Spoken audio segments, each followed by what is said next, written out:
লাভজনক হওয়ায় গেল কয়েক বছর ধরে ঝালকাঠিতে তরমুজের বাণিজ্যিক আবাদ বেড়েছে। এবছর মৌসুমের শুরুতে সার ঔষধ সংকটের সাথে বৃষ্টিতে বিরূপ অবস্থায় চাষিরা নতুন করে তেল সংকট নিয়ে শুরু হয়েছে দুশ্চিন্তা। তাই তরমুজের ভালো ফলন দেখেও স্বস্তিতে নেই কৃষকরা।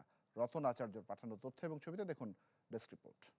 সময়ের সাথে সাথে দেখা দেয় নিত্য নতুন প্রয়োজন। রেডি থাকতে হয় প্রতি মুহূর্ত। তাই এলো ইনোভার, যেন আপনি লাইফে থাকেন রেডি প্রতিদিন। Innova, designed for now. গত কয়েক বছর ধরে ঝালকাঠিতে শুরু হয়েছে তরমুজের বাণিজ্যিক আবাদ। লাভজনক হওয়ায় জেলার রাজাপুর, নলছিটি ও সদরের চরাঞ্চলের বেশিরভাগ কৃষকই এবছর উৎসাহ করে আবাদ করেছেন, কিন্তু সেই উৎসাহ ধরে রাখা যায়নি বেশি দিন। কৃষকরা জানান, সংকটের কারণে আবাদ মৌসুমের শুরুতে প্রয়োজনীয় সার ঔষধ দিতে পারেনি অনেকেই।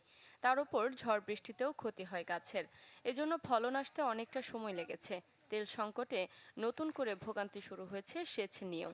লাখ টাকা খরচ করে তরমুজের আবাদ করলেও লাভের স্বপ্ন এখন পরিণত হয়েছে দুঃস্বপ্নে। তরমুজের ভালোই আছে, কিন্তু রোগ দিয়ে নষ্ট হয়ে গেছে, পানি বৃষ্টিতে বাড়ি দিয়ে হালাই দিয়েছে আগা। ঔষধ পাই না, সার পাই না। হ্যাঁ, আমাদের এই জন্য আমাদের অনেক কষ্ট হইতেছে। তরমুজ অনেক ফসল এখানে হয়, কিন্তু পাইকারি পত্র এখানে আসতে পারে না। দামটা ভালো পাই তাহলে আমরা অর্ধ কোটি টাকা বেচতে পারবো, তাহলে আমরা এই লাভবান হইতে পারবো। জেলা কৃষি সম্প্রসারণ অধিদপ্তর বলছে, গত বছরের তুলনায় এবছরও 5 হেক্টর বেশি আবাদ হয়েছে। ঝালকাঠি জেলায় এবছর 127 হেক্টর জমিতে তরমুজের আবাদ হয়েছে।